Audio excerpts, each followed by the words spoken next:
Good evening, I'm Jeff Bennett. And I'm Amna Nawaz. On the NewsHour tonight, global financial markets sink in the wake of President Trump's decision to impose tariffs on practically all goods being imported to the U.S. How the Trump administration has restarted the practice of family detention as part of its hardline immigration policies. And Taiwan builds up its military as the threat of a Chinese takeover looms larger. I think the Russia-Ukraine war is a wake-up call for Taiwan. Like Ukraine, we have a powerful adversary nearby.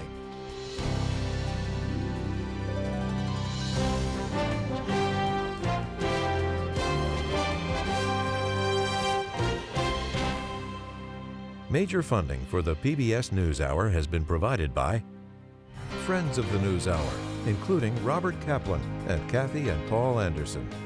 I absolutely love my job because I love the people I work with. Everyone is trying to connect on a personal level. We look out for one another. We love to see our teammates thrive. You don't have to change how you walk. You don't have to change how you talk. We can bring our authentic selves to work and do our best stuff. That's joy.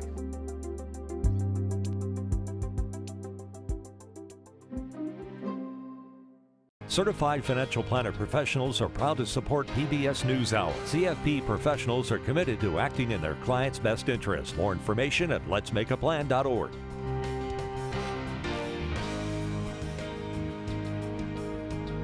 Carnegie Corporation of New York, working to reduce political polarization through philanthropic support for education, democracy, and peace. More information at carnegie.org. And with the ongoing support of these individuals and institutions.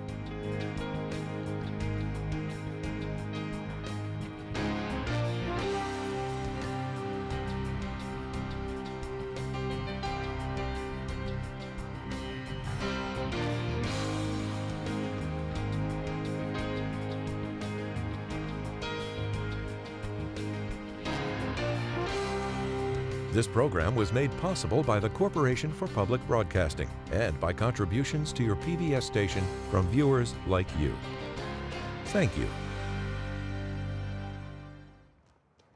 Welcome to the NewsHour. U.S. markets plunged today in the wake of President Trump's announcement of new tariffs. Many stocks had their worst single day since the pandemic in 2020, losing approximately $3 trillion of value. The Dow dropped more than 1,600 points, or about 4%. The tech-heavy NASDAQ, which helped fuel a market boom over the past year, fell by almost 6%. And the S&P 500, which has fallen for 5 of the last 6 weeks, dropped 4.8%. Foreign leaders around the world denounced the tariffs, and some warned of retaliation and trade wars. A number of leading business groups and experts said the president's action could risk more inflation, stall growth, and even trigger a recession.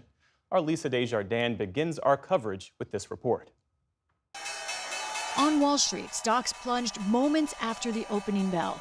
Part of a global decline. Foreign markets tumbled overnight in reaction to President Trump's sweeping new tariffs. But the president this afternoon said he wasn't worried, raising the tariffs as a chance to negotiate. I think it's going very well. The markets are going to boom, the stock is going to boom, the country is going to boom, and the rest of the world wants to see, is there any way they can make a deal? But from another high-ranking White House advisor, a different take. Senior counselor for trade Peter Navarro told CNBC the tariffs are long-term and not going away tomorrow. This is not a negotiation. This is not that. This as headlines across time zones blared immediate reaction, deeply unreasonable, worse than the worst-case scenario, and warning of a global trade war. World leaders, meanwhile, blasted the Trump tariffs from Europe. President Trump's announcement of universal tariffs on the whole world, including the European Union, is a major blow to the world economy. To allies in Asia, we'd requested the U.S. government review its unilateral tariffs. We are extremely disappointed and regret that they've been implemented. To a prominent competitor. China firmly opposes this and will take necessary measures to resolutely safeguard its legitimate interests. This is Liberation Day. President Trump declared a national economic emergency when he introduced the tariffs in the Rose Garden just after the markets closed yesterday, insisting time would prove him right.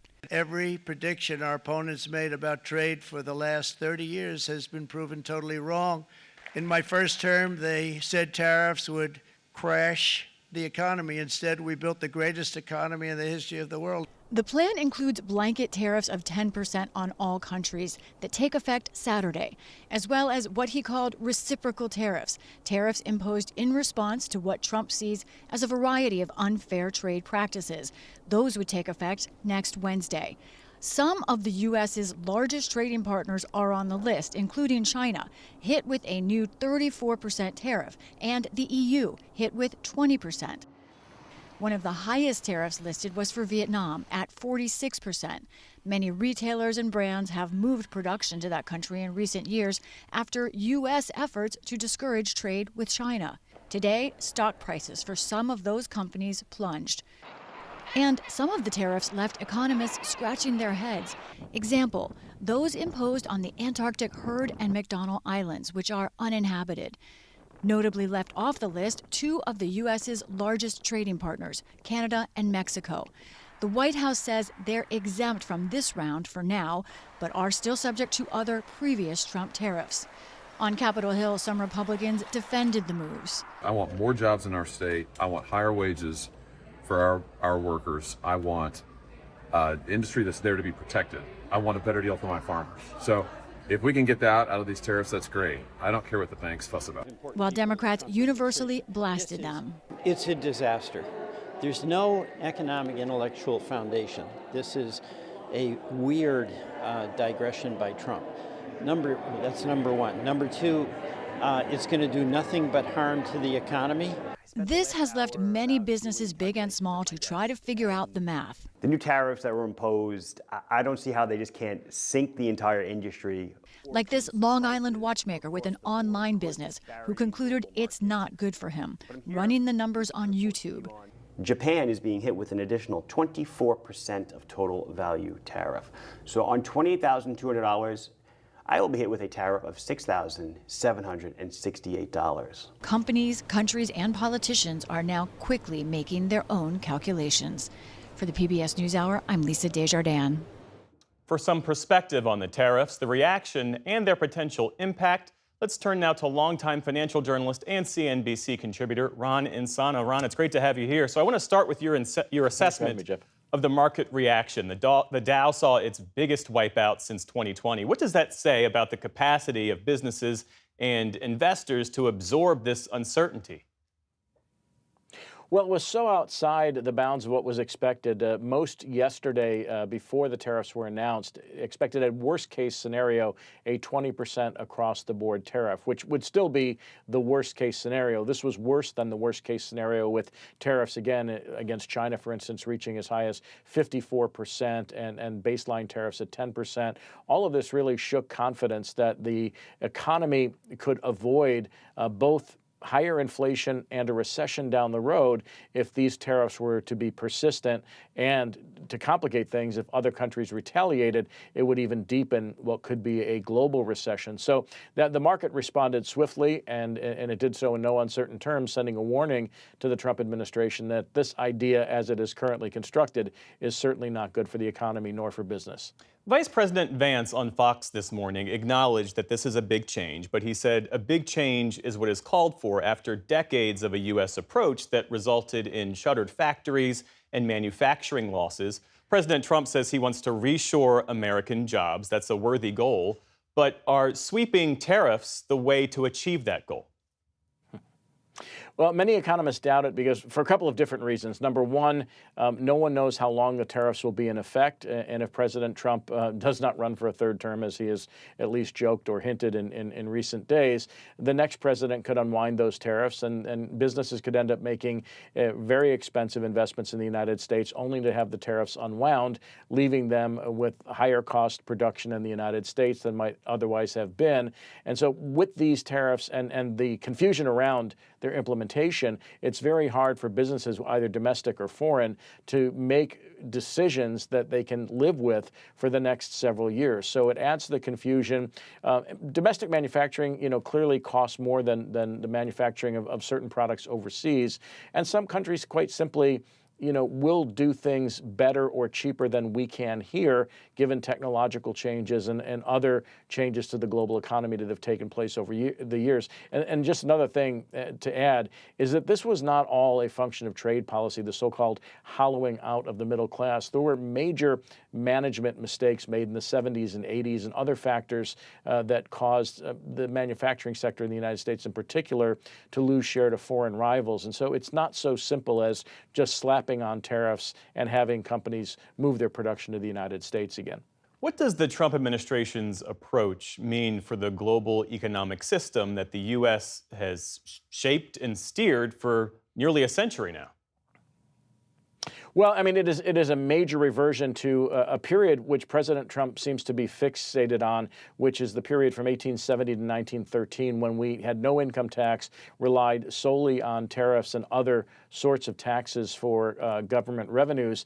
And he seems to think that that was the most, one, powerful, and two, most economically prosperous time in U.S. history. Certainly not true. After World War II, the U.S. became the biggest economic and military power in the world. And so it strains credulity to believe that that's a period that we should be looking back to and formulate policy around. And I think most economists, and in fact other countries would certainly agree, globalization has had its drawbacks, but it's also had its benefits. And the economy today is vastly different than in any other period. We're ahead in a lot of different industries like advanced technology. Certainly we'd like to see more advanced manufacturing in the United States, but broad tariffs of this magnitude, in most economists' mind, are simply not the way to achieve those goals. If you have specific grievances with other countries, you negotiate first and then impose tariffs later. That is not the way this administration is approaching trade imbalances around the world.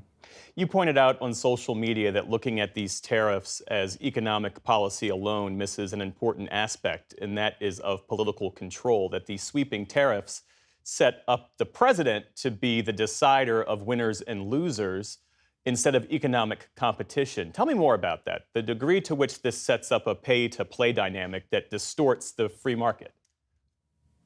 Yeah, well, it's interesting that you bring that up. So, Amazon, for instance, Jeff Bezos reportedly wants to buy TikTok. And so the president this afternoon suggested that they could get a great deal on TikTok from the Chinese company that owns it, ByteDance, that he might roll back tariffs on China. That would benefit any domestic purchaser of TikTok, whether it's AppLovin, which is a company that has recently become popular on Wall Street, Amazon, or any other. And yeah, he can pick those companies, those industries that are exempted from the tariffs, and effectively, those who play ball with the president might get favorable treatment, and those who don't would get unfavorable treatment. So it sets up almost, if you will, a crony capitalism type situation in which, those in favor benefit, those out of favor lose. And not only that, that's true with other countries as well. Whoever capitulates first will get a break, and whoever retaliates first will get hit even harder. In fact, Treasury Secretary Scott Bessent said early this morning, and I believe yesterday afternoon, that other countries shouldn't retaliate. Well, we already heard that many countries will, and so that could just escalate the trade war further and complicate what is already, I would argue, a chaotic situation. Ron Insana, great to speak with you. Thanks for being here. Thanks for having me. Senator Ron Johnson is a member of the Senate Budget and Finance Committees. He's a Republican from the state of Wisconsin, which exports more than $27 billion in goods to international markets, and I spoke with him earlier today. Senator Johnson, welcome back to the NewsHour. Thanks for joining us. Hope you're doing well.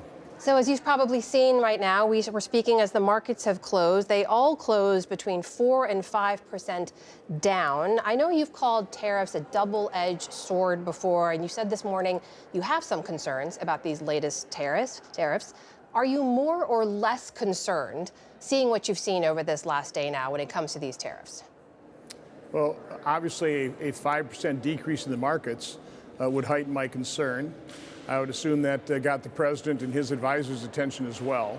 But at the same time, it's interesting as I talk to manufacturers and farmers in Wisconsin that they agree with what President Trump is trying to accomplish here. They realize that we have not been treated fairly by our trading partners. They realize that there are many crucial and vital products that are vital to our national security that we don't manufacture here. And in some way, shape, or form, we're going to have to reshore them. So they agree with what President Trump's trying to accomplish, but I think everybody's kind of bracing to see what the fallout and really, how painful this experience is going to be. Well, I guess we've seen the fallout in these first 24 hours now. How long do you expect you'll allow to pass, or your constituents in Wisconsin will allow to pass, before you feel like you get a sense if this is working or not? Is it a matter of weeks or a quarter? That's hypothetical. I can't really speak to. The president's already pointing to some success in terms of the number of the trillions of dollars of investment being committed. Some countries lowering, if not eliminating, their tariffs. So again, it is a double-edged sword. There's going to be benefit. There's going to be cost. I just can't predict it. All I can really do is monitor it, make sure that the Howard Lutnick, the Commerce Department, the president is well aware of the collateral damage here. What about inflation concerns? I mean, there are some estimates now that some of this price increase that we might see from the tariffs will start to feed into inflation data within about 6 weeks or so. If you see inflation start to tick up, would that worry you more? Well, I think the president is well aware that one of the main reasons he was elected, in addition to the open border policy of Biden, was the fact that inflation reached a 40-year high and people weren't happy about that. So again, he's got very smart economic advisors. This is a long-held belief on his part that we have to impose discipline on our trading partners. And my guess is he's going to have to judge at what point he's going to have to change course. What about from your perspective? If at all. I want to know more about your perspective, too, because I'm curious if any of those major manufacturers in Wisconsin that you have headquartered there, right, like Kohler and Harley-Davidson and others, manufacturing is such a driver of the Wisconsin economy. Are there any concerns there about the impact and what they'll have to face in terms of this short-term pain that the president's mentioned? Yeah, there are all kinds of concerns. And again, I view myself as a free but fair trader. And again, we have been treated fairly. Exactly how do you address that problem? That's the $64,000 question here. But no, I'm monitoring the situation. We're meeting with people, and I'll be providing that input to the administration. So can you tell us more about what those manufacturer leaders are telling you? I mean, I know you said you'll monitor it, but they have to have some sort of calculation or sense of how long they're willing to bear, or how much pain they can bear moving forward. Well, each business is different. To what extent are they importing components? What is their exposure in terms of export markets? So every situation is completely different. But there's no doubt about it. When you slap tariffs on imported goods and people are using imported components to manufacture and then try and export, that's going to make you less competitive overseas. It'll drive up costs. Listen, when prices rise, demand falls. That could dampen our economy as well. So again, this is a bold but risky action the president has taken. I, for one, hope he is correct. I wanted him to succeed. I wanted the American consumer to succeed. I want Wisconsin manufacturers and farmers to succeed.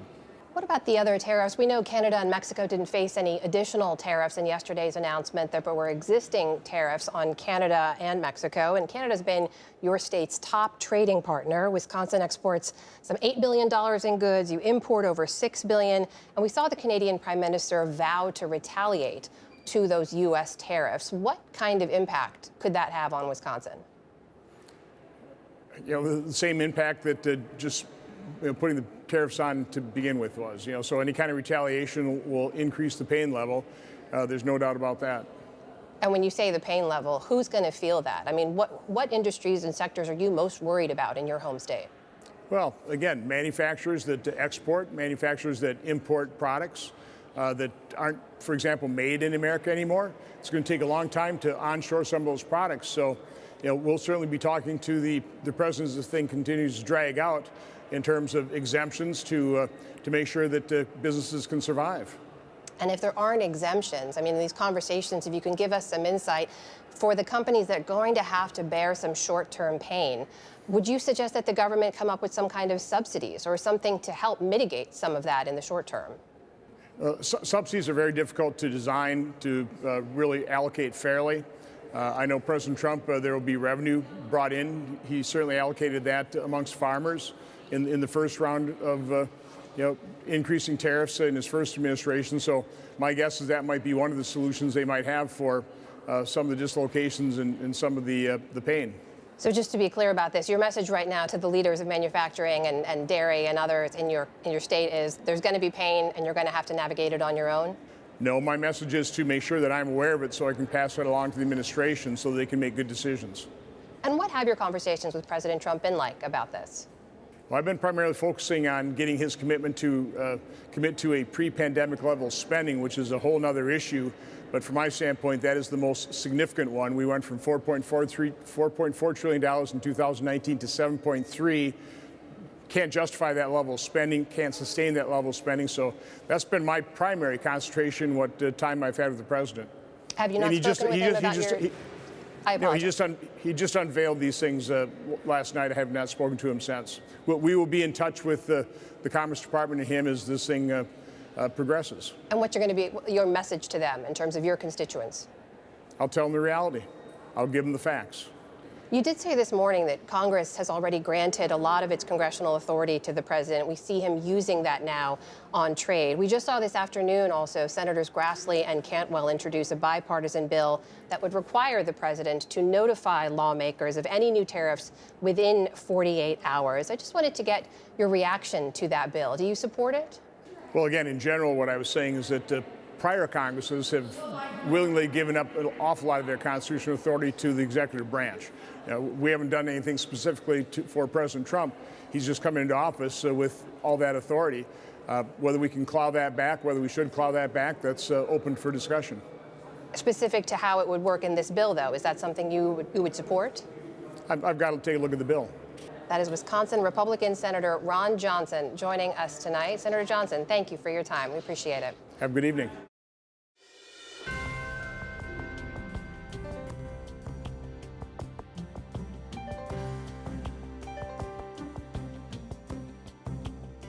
In the day's other headlines, President Trump will fire several members of his National Security Council, according to People Familiar.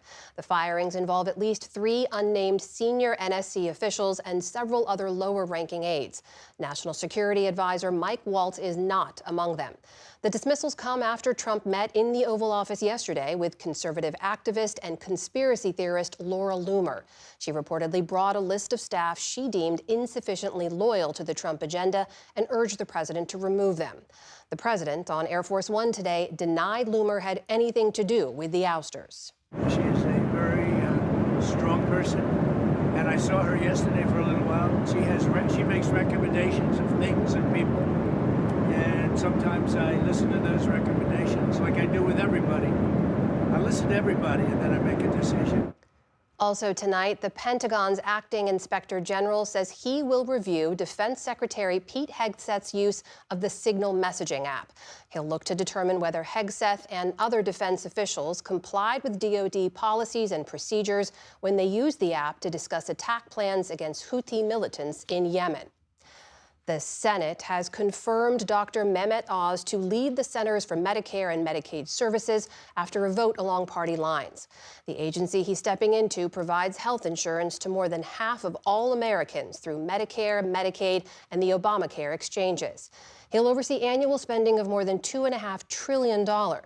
Dr. Oz, a former surgeon, TV personality, and Senate candidate, sidestepped questions in his confirmation hearing about whether he would cut Medicaid to accommodate Republican plans to cut spending. President Trump has been adamant he will not do so. A string of violent storms across the Midwest and South has killed at least 6 people, and there's more weather on the way. Oh my God, oh my God. Somebody is losing everything right now. Tornadoes tore across Arkansas yesterday, some of them with flashes of bright light as they ripped through power lines. This morning, in places like Indiana, the damage was in full view. Trees crashed through roofs and splayed across front yards. Elsewhere, like in southeast Michigan, lingering floodwaters left cars partly submerged.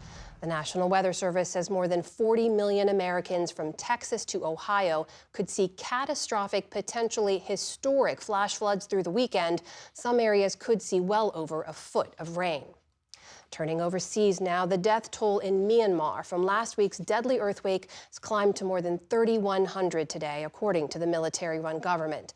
Officials say that hundreds of people remain missing, though the number is feared to be much higher. This as the head of Myanmar's military regime made a rare visit to neighboring Thailand today, which is also reeling from Friday's quake. General Min Aung Hlaing, who's been shunned by the West for overthrowing his country's democratically elected government in 2021, will try to garner international support. The UN says more than 3 million people in Myanmar had been displaced due to armed conflict even before the quake hit. Now to the Middle East, where over 100 more Palestinians across the Gaza Strip are dead tonight in one of the deadliest single days since fighting resumed between Israel and Hamas. At least 27 of those killed were sheltering at a school in northern Gaza when Israeli strikes rained down. Our producer on the ground reports that family members of Hamas leaders appeared to be the intended targets. Overnight, airstrikes killed at least 55 more people, mostly in the south. Meanwhile, all of this happened as Israeli Prime Minister Benjamin Netanyahu received red carpet treatment with full military honors in Hungary. Netanyahu, who faces allegations of war crimes in Gaza, traveled in defiance of an international criminal court warrant for his arrest. Hungary's Prime Minister Viktor Orban says his country, once a party to the ICC, will no longer recognize it. He called it a political tool, and the court criticized the move. Secretary of State Marco Rubio is in Brussels tonight attending a NATO meeting where he hoped to dispel any doubts about the U.S. commitment to the alliance. Before meeting with other foreign ministers, he stood alongside Secretary General Mark Rutte and was crystal clear about NATO, despite criticism and mixed signals from President Trump. The United States is as active in NATO as it has ever been. And some of this hysteria and hyperbole that I see in the global media and some domestic media in the United States about NATO is unwarranted. President Trump's made clear he supports NATO. We're going to remain in NATO. The meeting comes one day after President Trump announced sweeping new tariffs, causing global unease. Trump's desire to reset relations with Russian President Vladimir Putin, as well as his intentions to control Greenland as U.S. territory, have also given many NATO allies pause. Thousands in Lithuania gathered today to send off the bodies of 4 U.S. soldiers who died during a training exercise in the Baltic nation last week. A bugle sounded during the solemn farewell ceremony as 4 hearses carrying the soldiers left the capital of Vilnius before being flown to the United States for burial. The U.S. Army has identified the soldiers. They are Sergeant Troy Knutson Collins, Sergeant Jose Dueñez Jr., Sergeant Edvin Franco, and Private First Class Dante Taitano. 3 of the soldiers were posthumously promoted to the rank of Staff Sergeant. And as they say, good things come in threes. The Women's World Cup is poised to come back to the United States for the 3rd time. The decision isn't yet final, but today FIFA announced that the U.S. is uncontested to host the global tournament in 2031, possibly with Mexico's help, and the U.K. would then host in 2035. Now, the U.S. has hosted before back-to-back tournaments in 1999 and 2003, but this time the competition will look different. Beginning with the 2031 World Cup, the competition will expand from 32 teams to 48 teams. Still to come on the NewsHour, how Taiwan is boosting its defenses against Chinese aggression, and a conservative constitutional lawyer on President Trump's controversial executive actions. This is the PBS NewsHour from the David M. Rubenstein Studio at WETA in Washington, and in the West from the Walter Cronkite School of Journalism at Arizona State University. Tonight, we begin a series of reports from Taiwan. The leader of the self-governing democracy of more than 23 million people argues the island is already sovereign and independent, but Beijing calls it a renegade province and vows to one day unite it with the mainland, either peacefully or by force. Nick Schifrin recently traveled to Taiwan and joins us now. So, Nick, what did you find? Jeff, Taiwan has long been the most tense flashpoint between Washington and Beijing. By law, the U.S. is required to help Taiwan defend its democracy, which also produces the vast majority of the world's most advanced computer chips. This week, China's People's Liberation Army launched new drills and sent ships that ringed around Taiwan. The U.S. said the moves, quote, put the region's security and the world's prosperity at risk. Tonight, we look at Taiwan's military, the steps it's taking to boost the island's defenses, and the debate in Washington over whether it's doing enough. The beginning of our series, Taiwan, Risk and Resistance. In western Taiwan, the army is training for war. The 584th Brigade headquarters is assaulting its own base, captured by a red-hatted enemy commanders identify as China that doesn't put up much of a fight. It's a simulation with tanks whose parts date back 70 years and a drone that couldn't fly because it was too windy. Privately, Taiwanese officials admit they are not ready for the Chinese army. But under the steady eye of forefather Sun Yat-sen, Commander Lieutenant Colonel Gong Shu-wei says they're getting there. Are Taiwanese soldiers ready to defend Taiwan? Yes, we are always on the front lines, ready to defend the country and resist enemy attack. For years, the U.S. has urged Taiwan to focus less on big, expensive weapon systems unlikely to survive a Chinese invasion, and instead fight like Ukraine. Ukrainian soldiers used mobile weapons like the Javelin to disable Russian tanks. After years of debate, Taiwan has largely embraced some of the same weapons and the idea of fighting like a porcupine, making itself impossible or fatal to swallow, including with the Javelin that Marine Sergeant Wang Jihan trains to set up quickly. When we prepare for war, we train with the Javelin. Taiwan is also more than quadrupling its inventory of the Stinger that allows a smaller military to target a larger military's helicopters and jets. I think the Russia-Ukraine war is a wake-up call for Taiwan. Like Ukraine, we have a powerful adversary nearby. That's why we need more asymmetric weapons to strengthen both our defense and ground forces and counter a powerful air force such as China. China's People's Liberation Army has launched one of the fastest military modernizations in world history. The U.S. says the buildup is custom designed to prevent U.S. forces to come to Taiwan's rescue, as demonstrated in these propaganda videos, and to be able to invade Taiwan by 2027. The U.S. says this week's exercises are practice for a blockade of Taiwan. Part of those exercises, this cartoon, Taiwanese President Lai Ching-te is a parasite who will be barbecued as Chinese weapons strangle Taiwan. One of the keys to defending Taiwan is this water, the Taiwan Strait. If Beijing were to ever decide to invade, it would need to launch a massive amphibious assault. And Taiwanese and U.S. officials hope that Taiwan can develop the capability to turn the strait into the Chinese Navy's graveyard. To do that, the U.S. has pushed Taiwan toward new asymmetric weapons that can target Chinese ships, such as this missile launched from the back of a truck. The unit is commanded by Lieutenant Colonel Zhuang Guanghao. Because the mobile missile launcher has high mobility, high concealment, and highly effective firepower, we can use a single mobile missile launcher to inflict significant damage on the enemy. And against that Chinese enemy, Taiwan would also use a new fast boat that lays mines. We get a tour. The ship is designed to protect Taiwan from Chinese assaults. The problem for us right now is we still are short of manpower for the armed forces. Andrew Yang is Taiwan's former defense minister.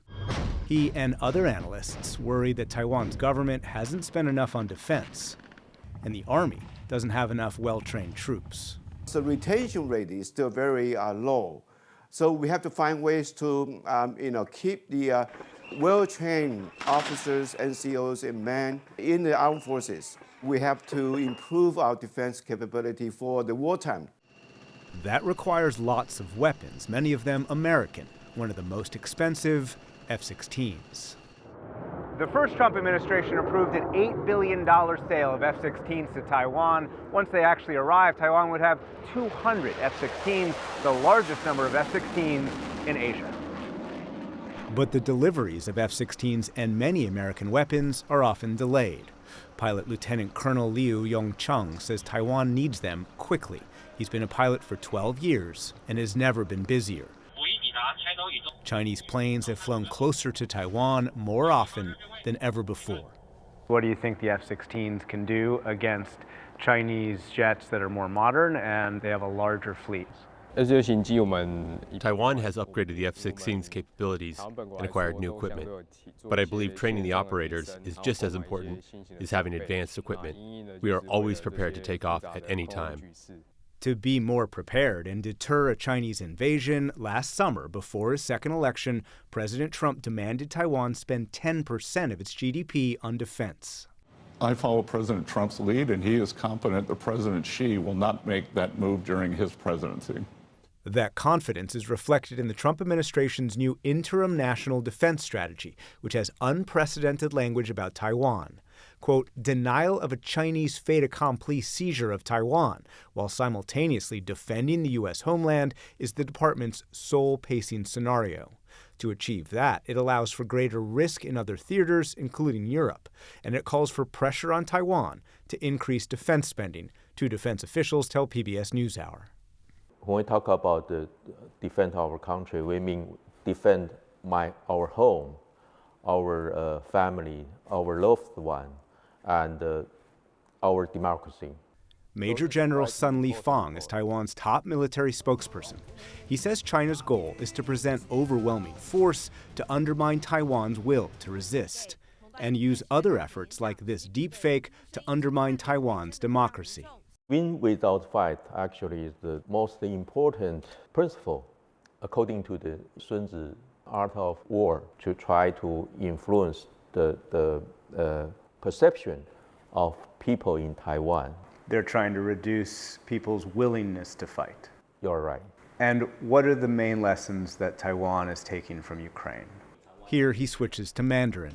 The first aspect is demonstrating our determination to defend ourselves and ensuring we are fully prepared. That might be the most important. The battlefield lessons from Ukraine: Taiwan needs lots more cheap drones with technology to repel jamming. Secure satellite communications like Ukraine uses Starlink. And Taiwan has watched attacks on Russian and Ukrainian logistics, so it needs to better disperse and protect its own munitions. Overall, Sun cites two major recent steps. Mandatory military service has been extended to 1 year from 4 months with more intense training. And President Lai wants to boost military spending from 2.5% to more than 3% of Taiwan's GDP. China's ambition over the past several decades to annex Taiwan has not changed for even a day. By its actions, China already satisfies the definition of a foreign hostile force. We have no choice but to take even more proactive measures. I agree with President Trump that they should be more like 10%. At his nomination hearing last month to become the Defense Department's top policy official, Elbridge Colby urged Taiwan to spend more. And bipartisan senators accused Taiwan's legislature of recently voting to reduce defense spending. They need to realize they're playing a dangerous game. Okay? Cutting defense spending right now is not the right signal. How are we to be expected to think about sending Americans into harm's way on behalf of a entity that doesn't seem all that interested in protecting itself? Not only do I don't think it's fair to Americans to ask Americans and our servicemen and women to suffer at great if our allies are not pulling their weight, but also that it won't even be viable. There is no way that we will accept the accusation that we cut defense budget. Alexander Huang is the director of international affairs for the Kuomintang, the party that leads the coalition in charge of Taiwan's legislature. He says their lawmakers lowered all government spending and did not target defense, and they'll support an upcoming vote to increase military spending. We will support the U.S. arms sales to Taiwan, no matter it's foreign military sales or direct commercial sales. We support that 120%. And he says Ukraine has woken up all Taiwanese to a stark reality. The United States will not put the boots on the ground in Ukraine. That clears some of the illusions that Taiwan had in the past, that the United States GI will come and fight for us. We need to defend our homeland by ourselves.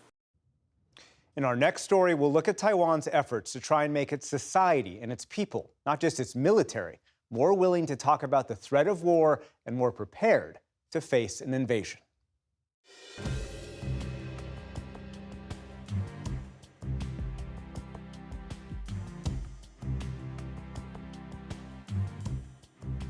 One of the most contentious immigration policies in recent decades has been the detention of undocumented immigrant families. Now, the Trump administration plans to detain thousands more in an effort to crack down on border crossings as well as legal pathways to asylum. John Yang has more. John? Amna, the Biden administration largely ended the practice of detaining families, but President Trump is bringing it back. In recent weeks, the Department of Homeland Security has prepared facilities near the southern border to detain families. Advocates have raised concerns about the living conditions and how long families will be held in detention. Caitlin Dickerson is a staff writer at The Atlantic, where she covers immigration policy. Caitlin, how big a role is family detention going to play in the Trump policy?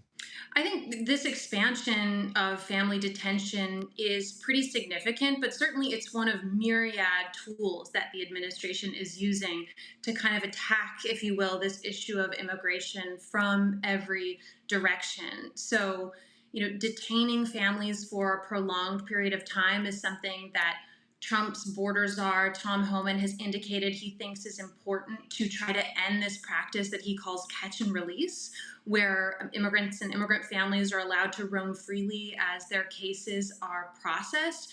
I want to point out, though, that's not the only goal of expanding family detention, right? ICE has other tools for that. They use a cell phone app that they can track people's whereabouts with. They also use GPS ankle monitors, and that helps to ensure that they can carry out deportations if ordered by a judge. But I think this expansion of family detention is also part of a publicity campaign that the administration has been very forthright about.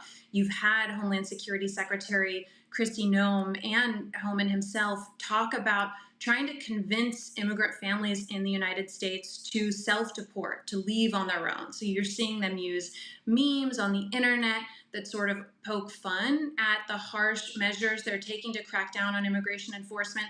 Obviously, Secretary Noem did a press appearance at the mega prison in El Salvador that the administration has deported several hundred people to. And I think that the expansion of family detention is really part and parcel here, right? Their calculation is that more families, knowing that they could be detained with their children in the United States, might decide to leave the country of their own volition. Family detention, of course, did not begin with the Trump administration. It went back some years. Tell us the history of this and what the reaction has been over the years.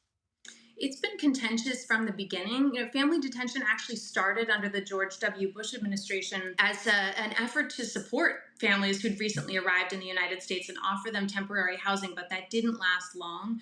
When migration across the southern border started to increase, family detention centers transformed into a tool for deterrence and for helping the administration at the time carry out deportations. We've had multiple facilities open and then close because of lawsuits. And toward the end of the Obama administration, which did expand the use of family detention, the administration convened a panel of experts to make recommendations on how to make this system more humane. And instead, the experts voted unanimously to have it closed down entirely. They point to this kind of fundamental disconnect between what is effectively a prison and the needs that children have to feel safe and to be safe. They talk about the harm that being detained does to a developing child's brain, damaging their neurons, even leading to smaller brain masses. These are some of the things that you can read in reports that have been commissioned by the government, because of how scary effectively it is to be in a setting where your primary caretaker as a child has no control. They can't decide what you eat, where you go, who you speak to, or what happens to you. And that fear has a really serious impact on these kids. Recently, there's been a lot of focus about two cases of people who are in the country legally. Mahmoud Khalil, who was part of the protests at Columbia University, was detained and told his green card was being revoked.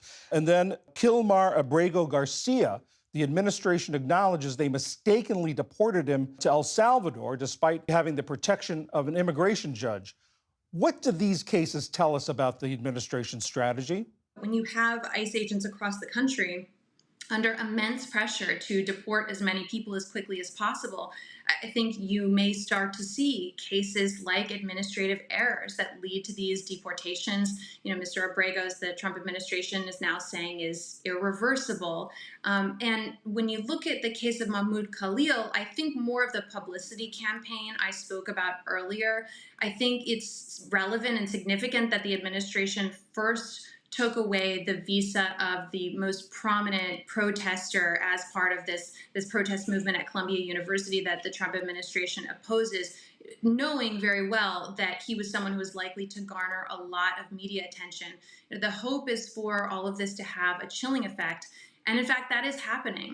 I've spent the last several months out in the country reporting on immigrant families specifically. And just to give you a few snapshots, I can tell you in Illinois, I heard from administrators of a daycare in a community that is heavily dominated by immigrants that their people attending school are down really dramatically. Their attendance is down really dramatically because of fear. In upstate New York, advocates have told me about having to go out and buy groceries for immigrant families for weeks or even a month at a time because parents are so scared to leave home or to let their children leave home.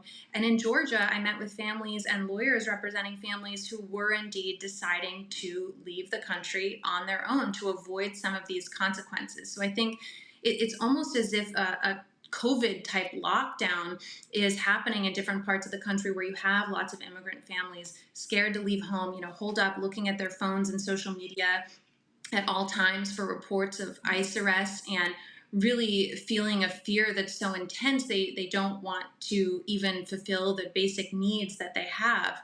And I think from the administration's statements, this is exactly what they're hoping for. Caitlin Dickerson of The Atlantic, thank you very much. Thank you so much.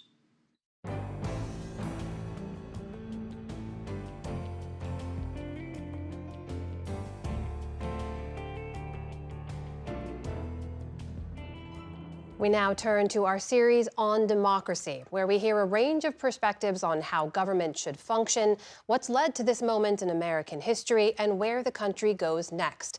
Tonight, we'll focus on President Trump's expansive view of presidential authority and efforts to claim sweeping powers over the executive branch, including independent federal agencies.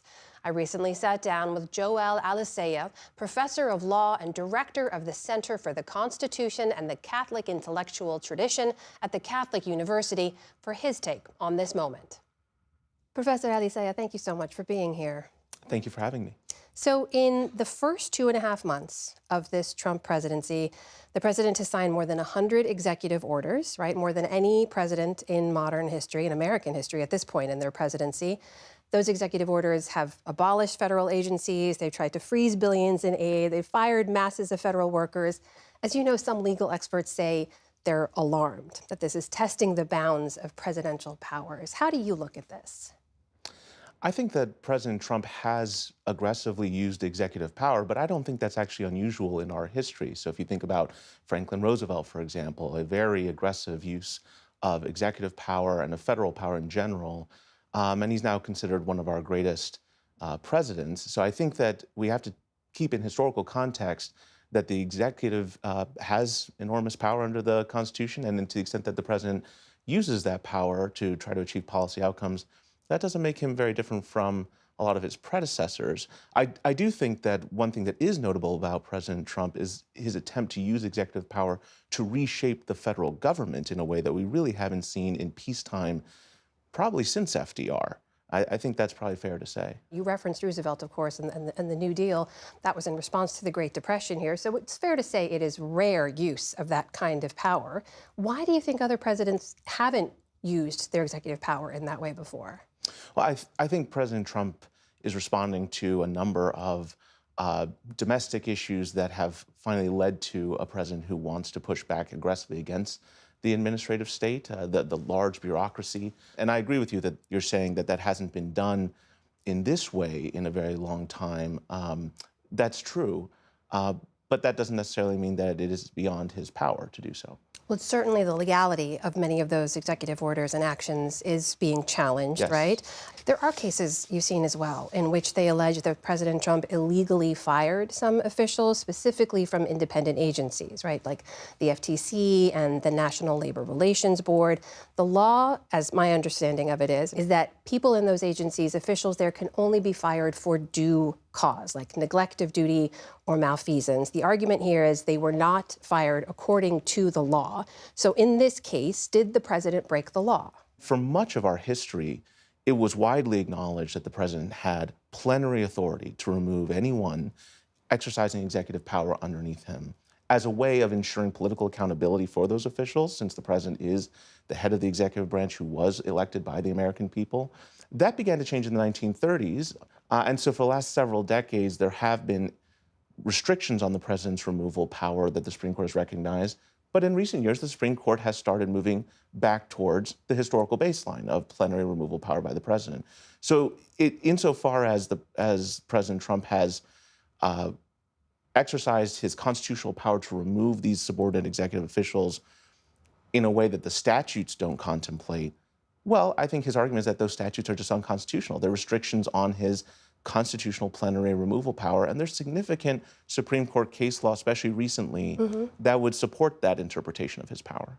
There is, I think the cases you're referencing, the 1935 Supreme Court precedent, right, which was unanimous decision then that said that the president couldn't remove officials from independent bodies that were created by Congress, basically saying that these officials could do the work that they were doing for the American public without fear of political reprisal. You're saying that precedent should not stand. I certainly don't think it should stand.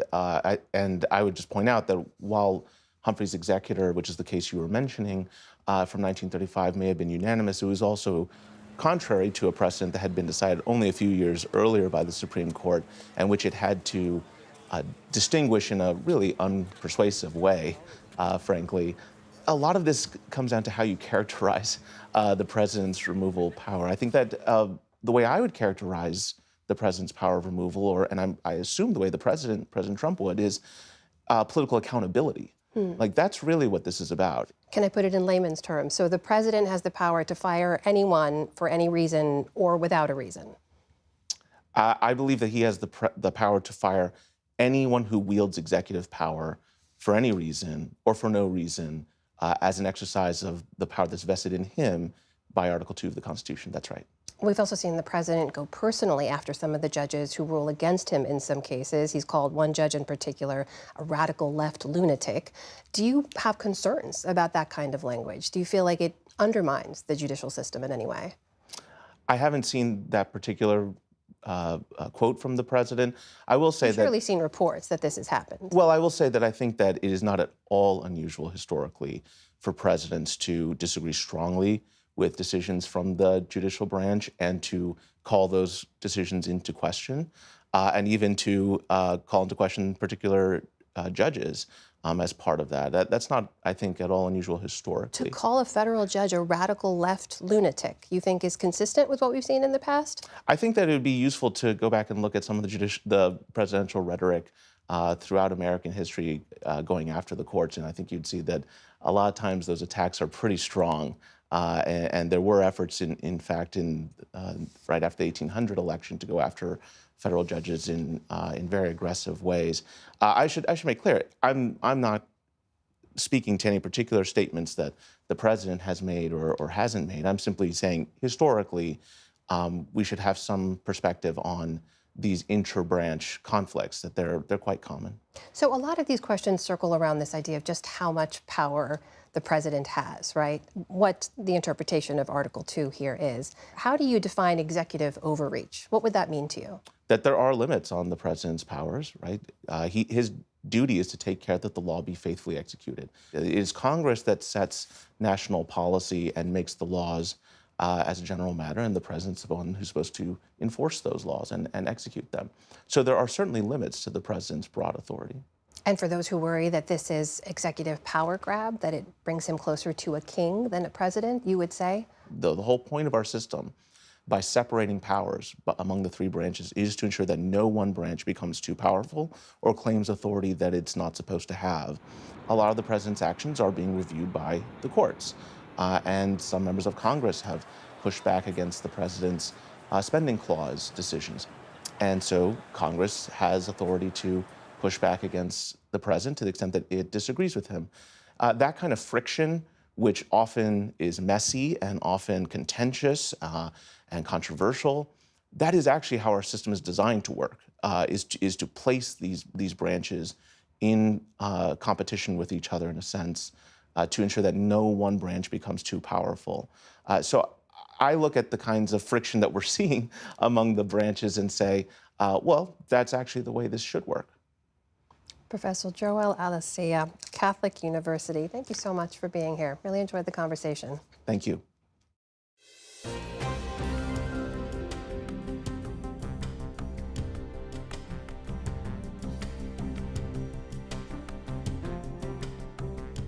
And that is the NewsHour for tonight. I'm Jeff Bennett. And I'm Amna Nawaz. On behalf of the entire NewsHour team, thank you for joining us. Major funding for the PBS NewsHour has been provided by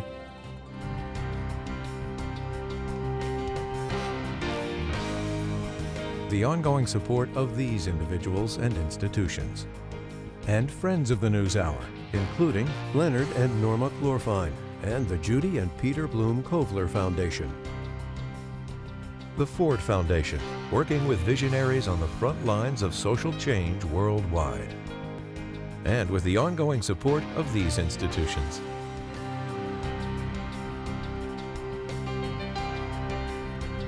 And friends of the NewsHour.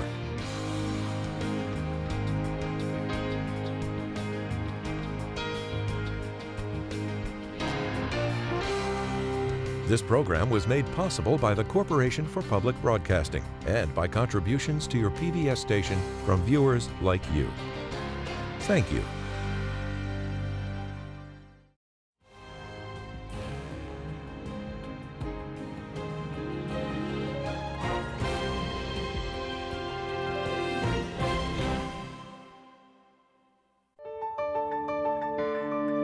You're watching PBS.